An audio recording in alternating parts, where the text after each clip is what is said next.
Assalamualaikum warahmatullahi wabarakatuh. Perkenalkan, nama saya Widoktaria dengan NIM 6670220067.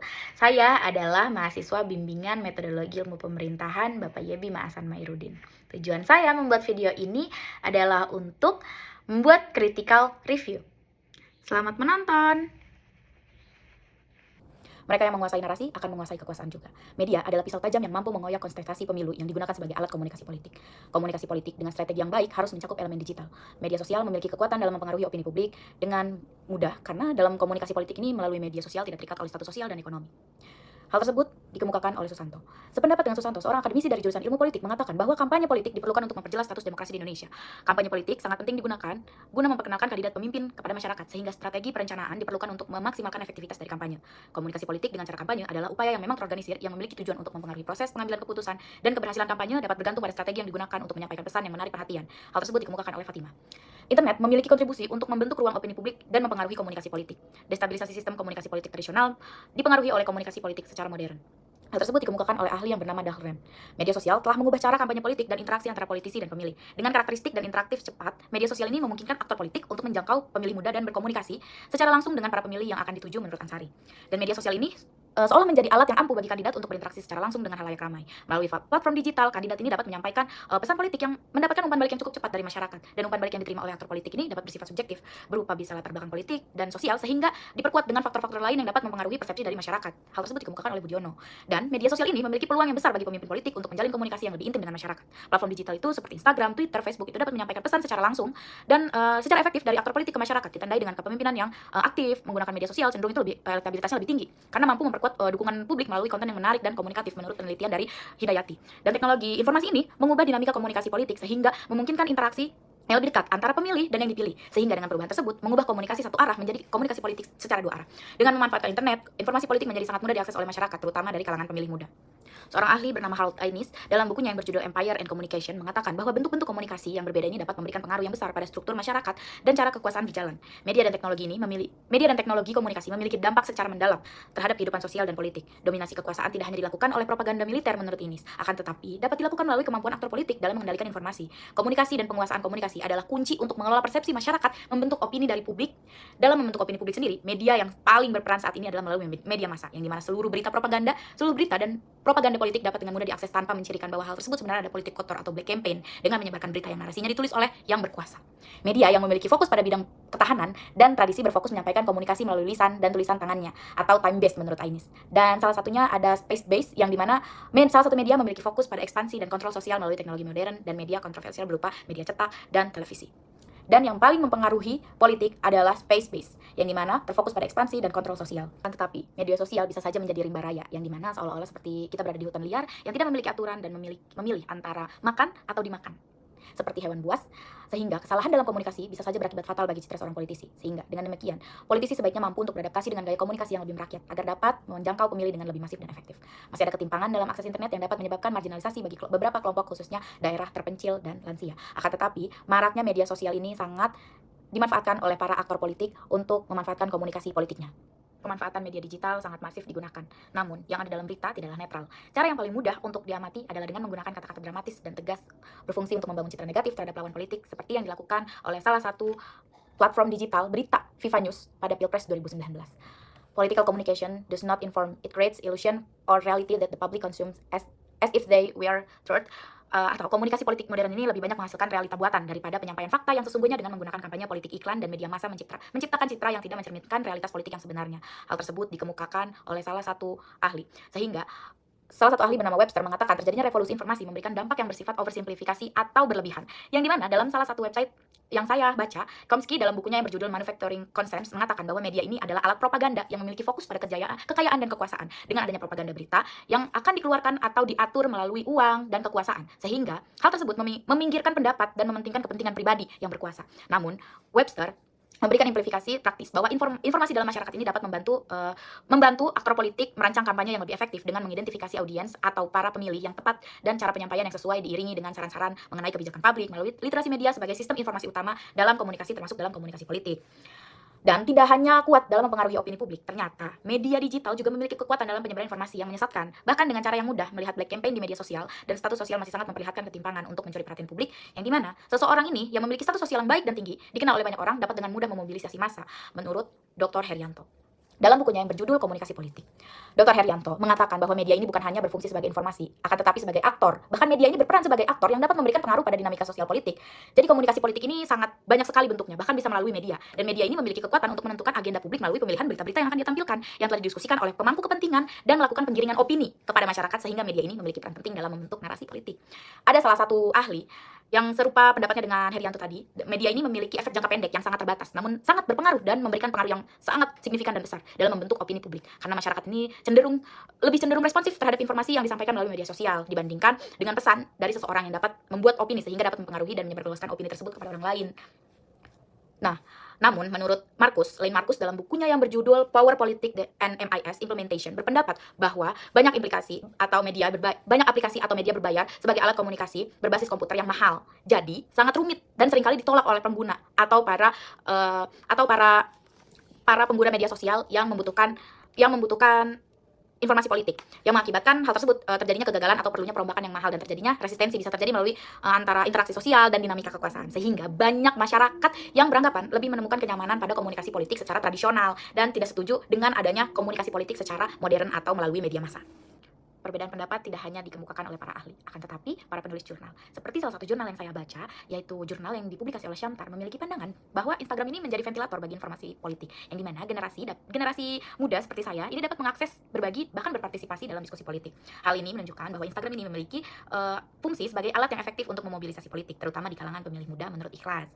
Nah, Miriam Budiarjo, salah satu bapak politik Indonesia, ini pakar politik Indonesia, dalam bukunya yang berjudul Dasar-Dasar Ilmu Pemerintahan, itu pernah saya baca, Dasar-Dasar Ilmu Politik, berpendapat bahwa komunikasi politik ini adalah proses penyampaian informasi dan peran antara aktor politik serta pemerintah, media, dan masyarakat. Terdapat salah satu komponen utama melalui media massa dan media sosial dalam membentuk opini publik itu. Nah, menurut Miriam Budiarjo, media sosial ini memiliki peran penting dalam dunia politik, yang dimana menggunakan media sosial untuk berkampanye dan membangun citra itu dapat diciptakan oleh aktor politik itu sendiri. Dan dengan adanya pemanfaatan media sosial, aktor politik ini hilang batas status sosial pribadinya dan mementingkan citra yang dia buat sendiri, menurut Ansari.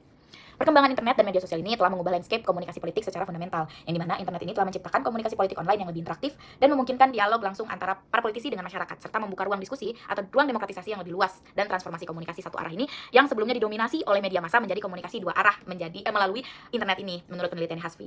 Nah, menyampaikan pesan politik ini dapat mempengaruhi pandangan masyarakat terhadap aktor politik, dapat membangun opini-opini baru, opini-opini yang berasal dari masyarakat dengan cara aktor politik ini mempersiapkan dirinya untuk tampil di depan publik sebaik mungkin,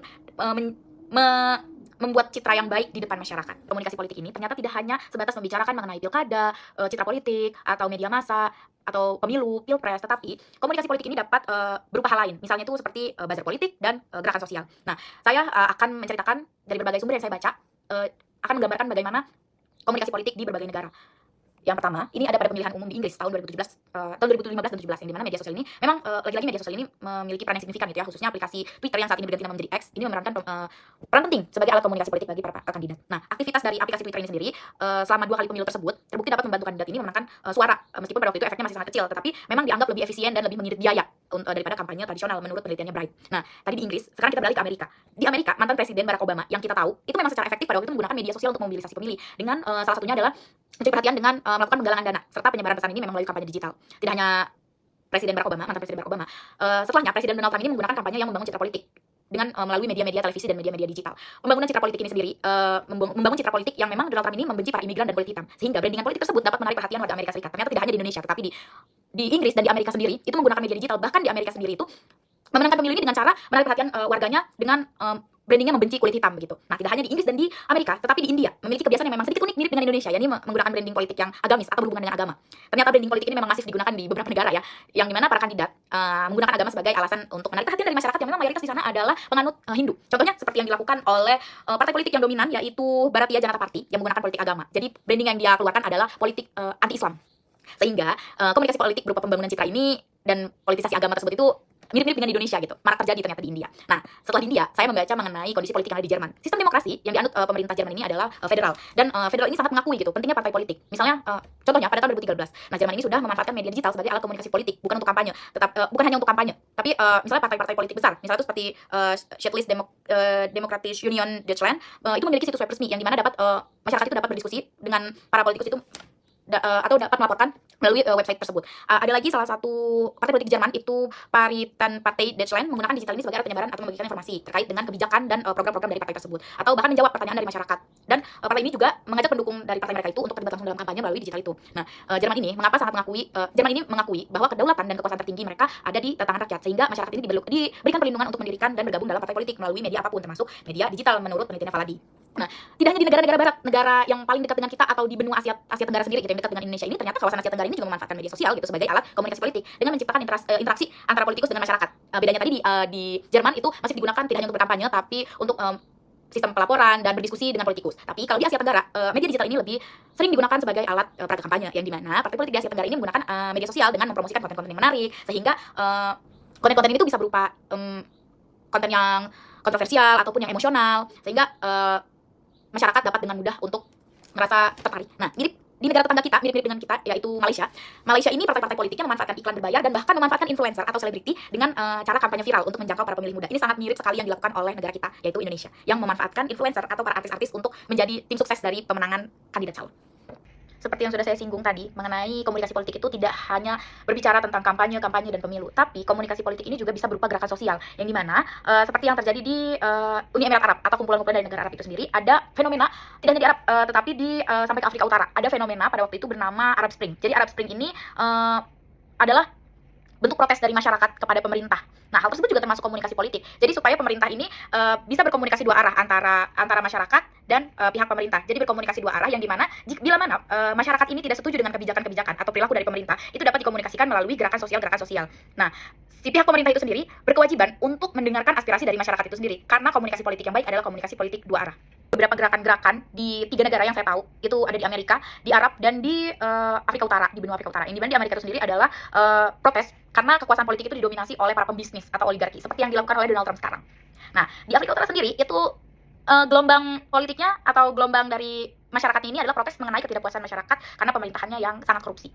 Dan di Uni Emirat Arab sendiri atau pencetus dari Arab Springs ini itu protes kepada bentuk pemerintahan dengan rezim yang otoriter, yang dimana pemerintah Arab itu sendiri sekarang kan sudah agak sedikit melonggarkan aturan-aturan yang ada di sana, yaitu dengan cara memperbolehkan wanita untuk menyetir mobil yang sebelumnya tidak boleh, sekarang diperbolehkan, menjadi legal. Nah, hal tersebut adalah bentuk nyata dari keberhasilan komunikasi politik, yang dimana pihak masyarakat bila mana tidak setuju atau merasa keberatan oleh pihak pemerintah itu melakukan gerakan sosial, dan termasuk kepada komunikasi politik, yang dimana pihak pemerintah itu sendiri seharusnya memang mendengarkan aspirasi dari masyarakat, sehingga terjadi demokratisasi atau politik dua arah. Tidak hanya melakukan demo, tetapi kebijakannya tetap tidak diubah dan aspirasi dari masyarakat ini tidak didengar.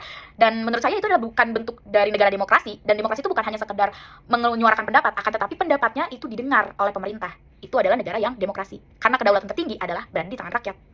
Oke, dengan adanya benturan-benturan dari pendapat para ahli dan jurnal-jurnal yang sudah saya jelaskan tadi, ada yang berpendapat bahwa komunikasi politik berupa branding politik itu sangat penting, ada yang beranggapan bahwa branding politik ini sangat merusak demokrasi, dan ada yang beranggapan bahwa komunikasi politik secara modern ini memang banyak kepalsuannya. Namun, kita tidak bisa pungkiri bahwa dengan pesatnya perkembangan media digital ini, terutama media sosial, cara komunikasi politik ini memang telah bertransformasi. Yang dulunya mengeluarkan banyak biaya melalui baliho, saat ini cukup untuk menarik perhatian publik melalui media sosial. Nah, dengan demikian, saya sebagai peneliti berangkat dari hal tersebut ingin membahas lebih dalam dan memahami bagaimana branding politik ini atau komunikasi politik ini memiliki fungsi atau berfungsi dalam konteks komunikasi politik, terutama dalam menarik perhatian dari pemilih muda yang semakin terhubung secara digital dan pemaknaan branding politik bagi para pemilih muda tersebut.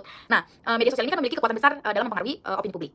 Penelitian yang sudah saya baca tentang para media dalam memberikan opini publik ini memang berhubungan dengan politik, akan tetapi kurang menganalisis. Jadi tujuan saya adalah ingin menganalisis bagaimana narasi yang dibangun oleh politisi ini melalui media-media yang dimanfaatkan itu dapat mempengaruhi persepsi masyarakat dan keputusan untuk memilihnya. Dan adanya tren selebriti yang terjun ke dunia politik ini memanfaatkan popularitas mereka, terjun sebagai aktor politik, bahkan aktor politik ini bekerja sama dengan para selebriti itu untuk meningkatkan elektabilitasnya. Nah, saya ingin membahas gitu lebih dalam pengaruh dari selebriti ini untuk meningkatkan komunikasi politik, pemanfaatan selebriti dalam dunia politik, dan pemaknaan dari para pemilih muda mengenai branding politik dan komunikasi politik itu sendiri menurut para pemilih muda.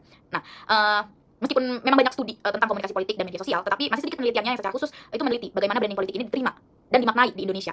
Bahkan belum ada yang melihat atau belum ada penelitian yang meneliti sudut pandang atau pemaknaan komunikasi politik dan branding politik ini dari masyarakat gitu, secara satu persatu atau secara keterwakilan. Sehingga dalam mencari permasalahan yang ada di Indonesia itu sendiri, saya menggunakan selain menggunakan POP, saya juga menggunakan Fosviewers.